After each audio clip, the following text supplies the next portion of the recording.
Rogue, crime boss, mercenary, Minthara's Oni-chan. He's known many different ways, but who the hell is Jarlaxle? It is a question you may have pondered if you've ever found yourself playing Waterdeep Dragon Heist, where the charming Dark Elf makes one of his only 5th edition appearances, which is really quite a crime, because theoretically Jarlaxle's a very popular character, just not to anybody who hasn't read the Forgotten Realms books, because that's where he's from. He is a literary character, he is from literature. Well, the Forgotten Realms books anyways. And speaking of the Forgotten Realms books, if I may sidetrack just a little bit in my trademark way, Wizards of the Coast, Hasbro, would you like a way to get people excited about your brand, talking about your brand, buying that sweet merch, without pissing off the entire fan base? There's a very simple way. It's right in front of you. Get all of the Forgotten Realms books by R.A. Salvatore and make an animated series. You can't make them into a movie or a TV show because of reasons, but you could make them into an animated show and nobody would bat an eyelash. You could have a slick, gory adult animation full of espionage, betrayal, adventure, dark elves, and dwarves, and get a bunch of people excited about characters that they've never heard of because not as many people have read the Forgotten Realms books these days, where Jarlaxle is from. See, I brought it home. Yes, indeed, Jarlaxle is from the Forgotten Realms books, and he's a very popular character in that series. Of course, he's popular, he's kind of amazing, and I'd love to tell you all about him today. Jarlaxle's story begins way down in the Underdark in the enormous drow metropolis of Menzoberranzan, where the highest and most powerful house of Menzoberranzan, House Baenri, is giving birth to their 3rd son. Something that is not supposed to happen, because in drow society, you are allowed 2 sons, but the 3rd must be sacrificed to Lolth. However, Jarlaxle's sacrifice didn't exactly go well. Somebody had placed a psychic shield on the baby, causing the dagger to break, so it was surmised Jarlaxle was favored by Lolth, and thus could not be sacrificed. And this is the beginning of 2 major trends in Jarlaxle's life. Number 1, breaking all of the rules, and number 2, that Jarlaxle is favored by Lolth. See, there's this bizarre thing that happens in drow society sometimes. If somebody creates a lot of chaos and turns out to be very hard to kill, a legend grows about them in drow society that they are perhaps favored by Lolth. Lolth, being a chaos god, will favor those who create chaos within her children's society. Really, I just think it's an excuse to stop trying to kill people who are hard to kill. As far as excuses go, God wants me to live because I'm literally too much of a problem really isn't a bad one. From there, Jarlaxle's story goes much the same way many other drow males does. He was trained in combat at the drow school for martial arts, Melee Magvir, but shortly after that he begins to distance himself from his family, to the point that most people in drow society do not even know about Jarlaxle's association with the Baenri family. It is assumed that the Baenri family only has 2 sons. Jarlaxle shaves his head and begins to live outside the hierarchy of drow society and creates his own mercenary organization that he calls Bregan.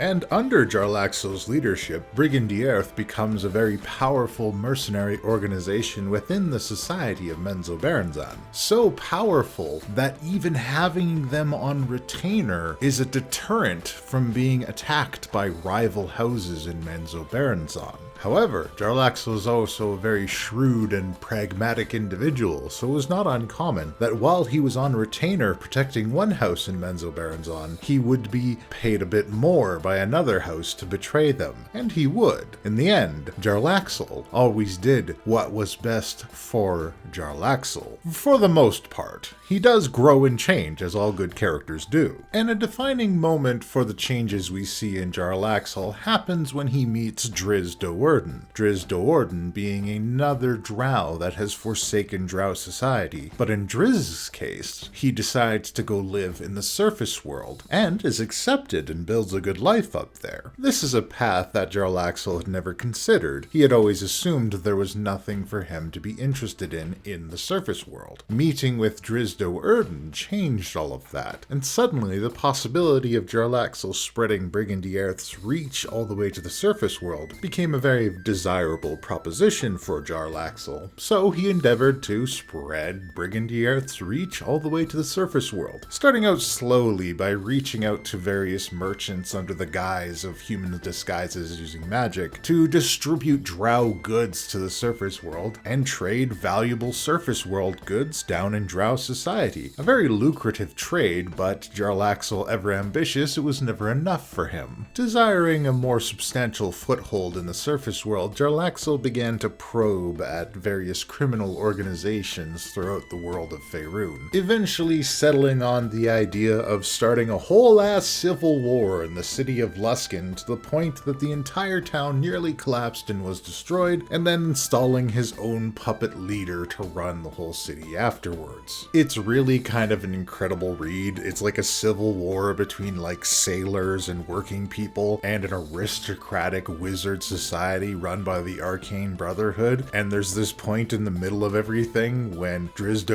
and his friends are all caught up in the middle of these insane battles and they can't understand why all this chaos is happening. They finally realize that Jarlaxle's involved, and it's just like all of these puzzle pieces clicking into place and everything makes sense, and they have this sick feeling in the pits of their stomach. It's an incredible read. I highly recommend. And that's more or less where we find Jarlaxle today within the Forgotten Realms Toril Faerun, firmly established in both the Underdark and on the surface world with his Brigandierth mercenary company, as well as his criminal enterprises and his smuggling ring. Jarlaxle's pretty well set up at this point, but of course he is ever ambitious and always seeking to expand his influence and set up new operations. This makes him a good hook to slot into every campaign, because if there's ever power or position or organizations to usurp, that's usually where you're going to find Jarlaxle. Jarlaxle has always got his eye out for new opportunities. Alright, so that's kind of the official facts sheet on Jarlaxle, the things that he's done, where he comes from, why he's important, but I want to talk a little bit more about who Jarlaxle is in his core. If you were to roleplay Jarlaxle in a campaign where you have inserted him, how would he fit in? How should you roleplay him? So on and so forth, etc., etc. And here's the part where we have to kind of unpack a key component of Jarlaxle.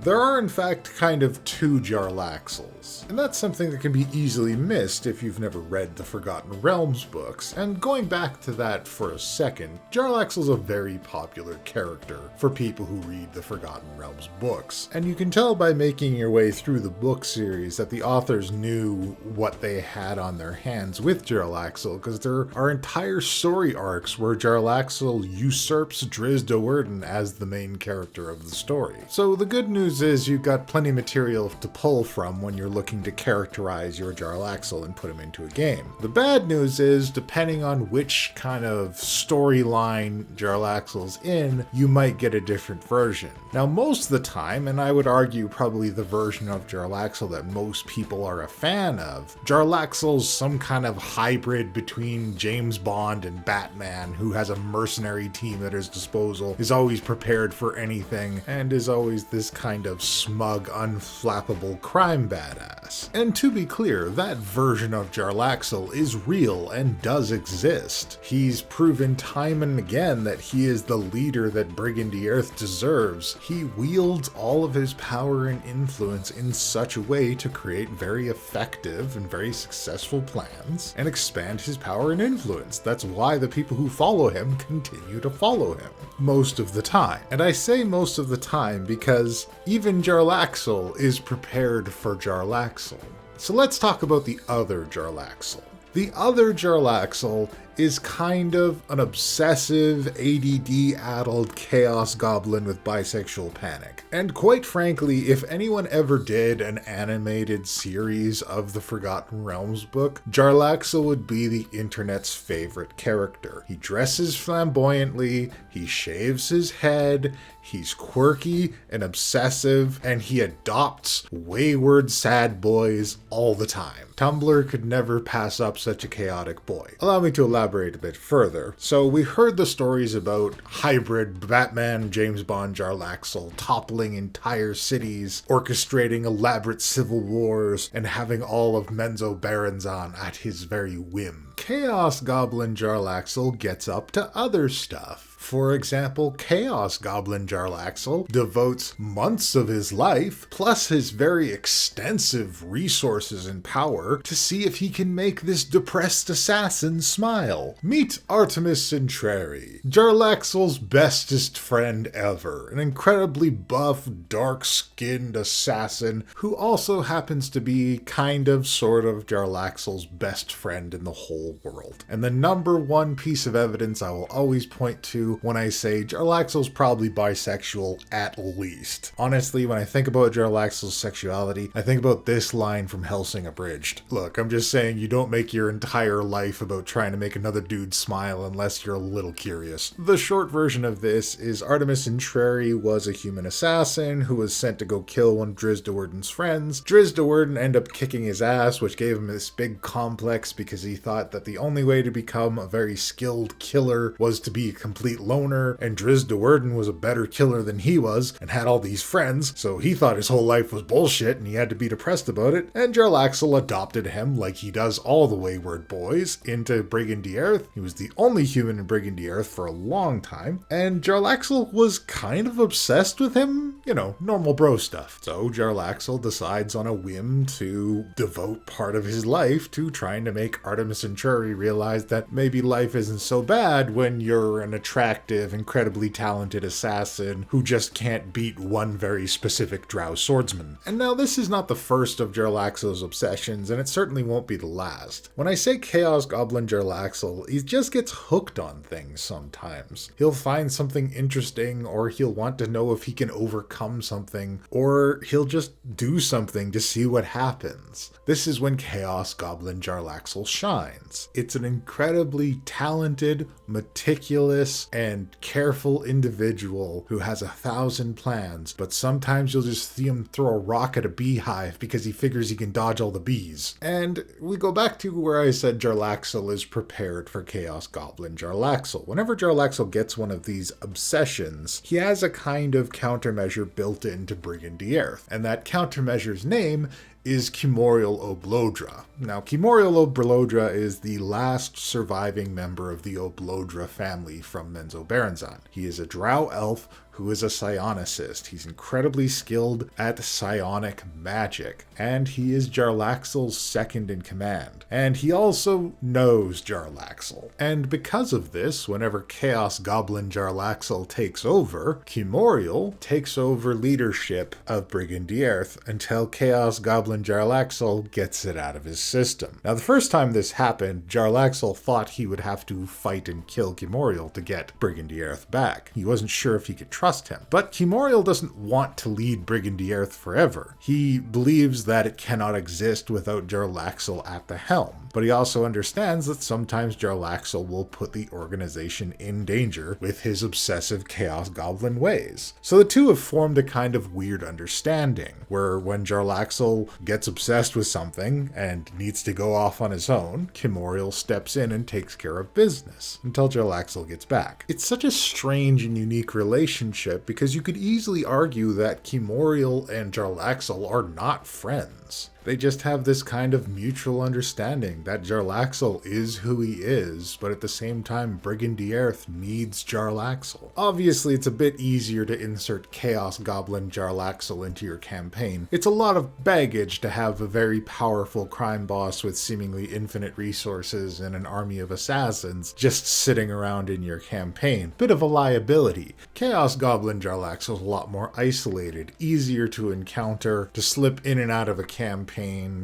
doing whatever you need him to do, and usually flying by the seat of his incredibly well-tailored pants. Now let's talk mechanics. Now if you're putting Jarlaxle in your campaign, there is a very good stat block for Jarlaxle in Waterdeep Dragon Heist that you can adopt and use for whatever purposes you need to use them for. A couple key things about Jarlaxle. Jarlaxle is a rogue. While he doesn't cast any magic magic on his own besides innate magic that drows have, things like casting darkness or fairy fire. He does collect magical items, so he's usually got a couple tricks up his sleeve. He is very fond of keeping a selection of wands on hand, usually wands of lightning bolt and his signature wand of sticky gobs, which is hilariously named and incredibly broken. I do not recommend giving it to your players. Besides wands, he has a magic bracer that automatically produces daggers for him to throw. He has a +3 rapier that he uses for combat regularly. His hat is enchanted that he can tip it and make himself invisible. He has a feather in the hat that can summon a terrible emu/ostrich bird from the Underdark called the Diatrema to attack his enemies. His eye patch blocks psionic attacks and people trying to read his mind. Jarlaxle's kitted out with magical items, and he's always interested in acquiring a little more. In terms of subclass, Jarlaxle is a swashbuckler, because of course he is. Just look at him. This is the most swashbuckler looking ass dude you ever seen in your entire life. That's Jarlaxle, in a nutshell. If there's anything you think I missed, or if you think I'm wrong or completely off base about stuff, feel free to let me know in the comments down below. If there's other things you love about Jarlaxle and wish he was a more popular character, put that in the comments as well. And if you'd like to join me for a bit of Dungeons and Dragons yourself, check me out on startplaying.games, where you can find listings for various Dungeons and Dragons and all manner of other campaigns, and join in with groups of other random individuals who just like playing TTRPGs. Thank you all so much for watching. Till next time, puck out.